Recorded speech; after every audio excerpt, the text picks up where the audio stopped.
nuko Riri araceceka ntiyongera kurira. Hashize akanya gatoya, mama wa Marika aramubwira ati, mwana wanjye, ngiye gusubira mu rugo kuko ngomba gutegurira so ifunguro rya saa sita.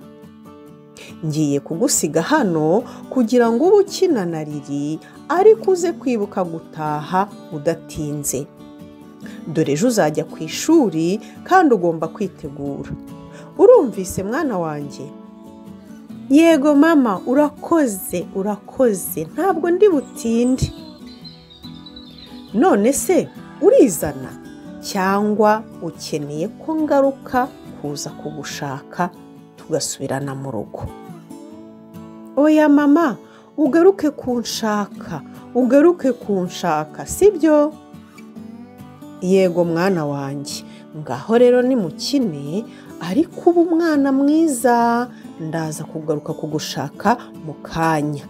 Ntuze kwibagirwa kandi gufungura. Saa sita nizigera urebe neza ku isaha yawe, saa sita niziba zuzuye ufungure, nurangiza urenzeho icyo kunywa kugira ngo urusheho kumererwa neza.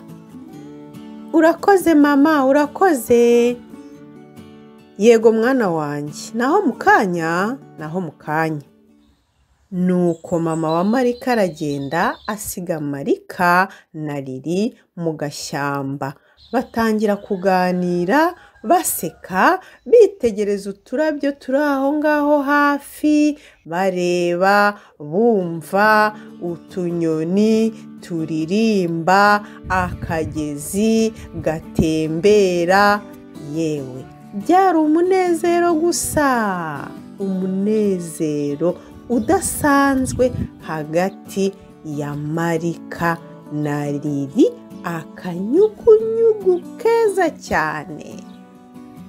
Umva rero, nizere ko muri iri shyamba ari amahoro rwose. Dore mama wa Marika aragiye, Marika asigaye mu ishyamba wenyine n'akanyugunyugu.